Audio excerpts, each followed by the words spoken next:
The proud red rose. One beautiful spring day, a red rose blossomed in the forest. As the rose looked around, a pine tree nearby said, "What a beautiful flower! I wish I was that lovely." Another tree said, "Dear pine, don't be sad. We cannot have everything."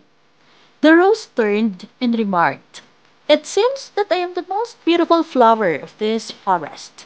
A sunflower raised its yellow head and asked, "Why do you say that? In this forest, there are many beautiful flowers. You are just one of them." The red rose replied, "I see everyone looking at me and admiring me."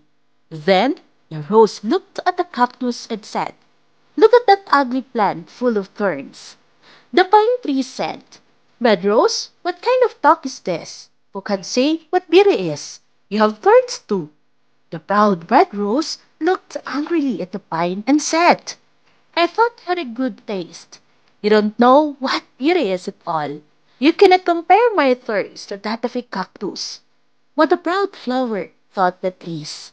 The rose tried to move its roots away from the cactus, but it could not move.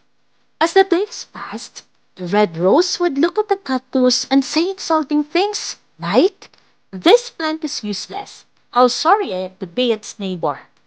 The cactus never got upset and even tried to advise the rose, saying, "God did not create any form of life without a purpose."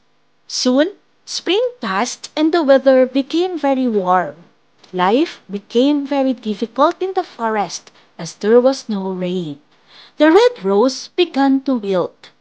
One day, the rose saw sparrows stick their beaks into the cactus and then fly away refreshed. This was puzzling, and the red rose asked the tree what the birds were doing. The pine tree explained that the birds were getting water from the cactus. "Does it not hurt if they make holes?" asked the red rose. "Yes, but the cactus does not like to see the birds suffer," replied the pine. The rose opened its eyes in wonder and exclaimed, "The cactus has water." "Yes, you can also drink from it. The sparrow can bring water to you if you ask the cactus for help." The red rose felt too ashamed to ask for water from the cactus, but finally it did ask for help. The cactus kindly agreed. The birds filled their beaks with water and watered the rose roots.